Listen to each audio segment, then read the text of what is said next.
அடுத்ததாக சகோதரர்களே, நிக்காஹின் பொழுது அந்த பெண்ணுக்கு வலி, இன்னைக்கு எங்கள் நாட்டில் கூட பெய்த்து கொண்டிருக்கக்கூடிய மிகப்பெரிய பிரச்சனை, திருமணம் முடிக்கிற பெண்ணுக்கு வலி தேவையா இல்லையா, பொறுப்புதாரி ஒன்று தேவையா இல்லை. இப்போ மாப்பிள்ளையை பொறுத்த வரைக்கும், ஒரு ஆணை பொறுத்த வரைக்கும் வலி தேவையில்லை. இப்போ நான் கல்யாணம் முடிக்கிறோம் என்றால் என் வாப்பா தான் கல்யாணம் முடிச்சு வைக்கிறோம்னு எந்த தேவையும் கிடையாது. ஒரு ஆணுக்கு தனிமையில் போய் திருமணத்தை முடிச்சிடலாம், சாட்சிகள் எடுத்தால் ஓகே. ஆனால் யாரை முடிக்கிறோமோ அந்த பெண்ணுக்கு கட்டாயம் வழி வேண்டும். அந்த பெண்ணுக்கு திருமணம் முடிச்சு கொடுக்கறதுக்கு அந்த பெண்ணுடைய வாப்பா உயிரோடு இருந்தால் அந்த பெண்ணுடைய வாப்பா தான் வழி. வாப்பா இல்லாட்டி வாப்பாவுடைய சகோதரர்கள், அது ஓர்டர் ஒன்று இருக்குது.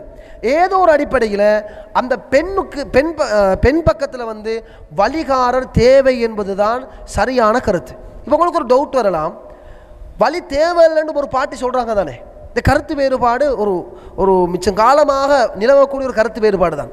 சில ஹதீஸுகள், சில சம்பவங்கள் இதுகளை வச்சு சொல்லுவாங்க, இந்த கட்டத்தில் பார்த்தீங்கன்னா, இந்த ஹதீஸை பார்த்தீங்கன்னா, இந்த நிகழ்வை பார்த்தீங்கன்னா வழி தேவையில்லாத மாதிரி விளங்குது தானே என்று சில வாதங்கள் வைக்கப்படலாம்.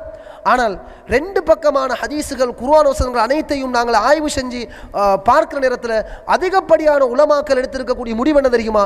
பெண்கள் திருமணம் முடிப்பதற்கு, பெண்களை முடித்து வைப்பதற்கு பெண்கள் தரப்பிலே வழிகாரர் கட்டாயம், அது தேவை என்பதுதான் சரியான கருத்து.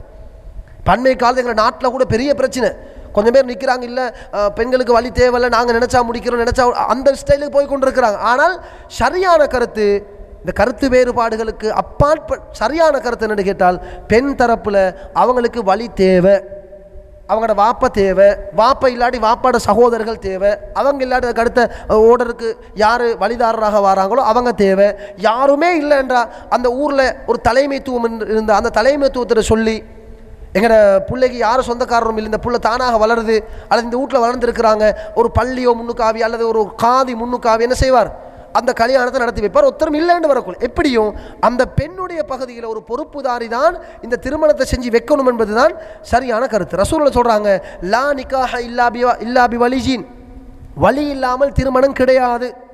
இன்னொரு ஹதீஸ் இப்னு ஹிப்பான் ஹாக்கிம்ல பதிவு செய்யப்பட்டிருக்கக்கூடிய ஹதீஸ், ஆயிஷா ரலியல்லாஹு அன்ஹா அறிவிக்கிறாங்க, ரசூலுல்லாஹ் சொன்னதாக, ஐயும் இம்ரஅத்தின், யாராவது ஒரு பெண் நகஹத் பிகைரி இத்னி வலிஹா, தன்னுடைய பொறுப்புதாரியுடைய அனுமதி இல்லாமல் திருமணம் முடித்தால் ஃபனிகாஹுஹா பாத்திலுன், அந்த திருமணம் பாத்திலானது, அந்த திருமணம் செல்லுபடியற்றது என்ற செய்தியை நபிகள் நாயகம் ஸல்லல்லாஹு அலைஹி வஸல்லம் அவர்கள் சொல்லியிருக்கக்கூடிய இந்த தெளிவான ஹதீஸ் இருக்குது. ஐயும் இம்ரஅத்தின் நகஹத் பிகைரி இத்னி வலிஹா, யாராவது பெண் தன்னுடைய பொறுப்புதாரியுடைய அனுமதி இல்லாமல் திருமணம் முடித்தால் ஃபனிகாஹுஹா பாத்தில், அந்த நிக்காஹ் பாத்தில் என்ற தகவலை நாங்கள் இந்த ஹதீஸில் பார்க்குறோம். எனவே அன்புக்குரிய சகோதரர்களே, பெரியோர்களே, பெண்கள் தரப்புக்கு அந்த பொம்பளை நினைக்கிறா, நான் ஒரு ஆணை விரும்பி இருக்கிறேன், நானும் அவரும் போய் ஓடி போயிடுறேன், நாங்கள் ரெண்டு பேரும் முடிச்சுக்கொள்கிறோம், நாங்கள் ரெண்டு பேரும் ரெஜிஸ்டர் ஆஃபீஸில் டிரெக்டாக போய் பதிவு செய்யுங்கன்னு சொல்லி போட்டு பதிவு செஞ்சாச்சு, எங்களோட கல்யாணம் செல்லுபடியாகும் என்று பெண்களோ ஆண்களோ நினைக்க கூடாது என்பதைத்தான் இந்த இடத்துல நாங்கள் புரிந்து கொள்ள வேண்டும்.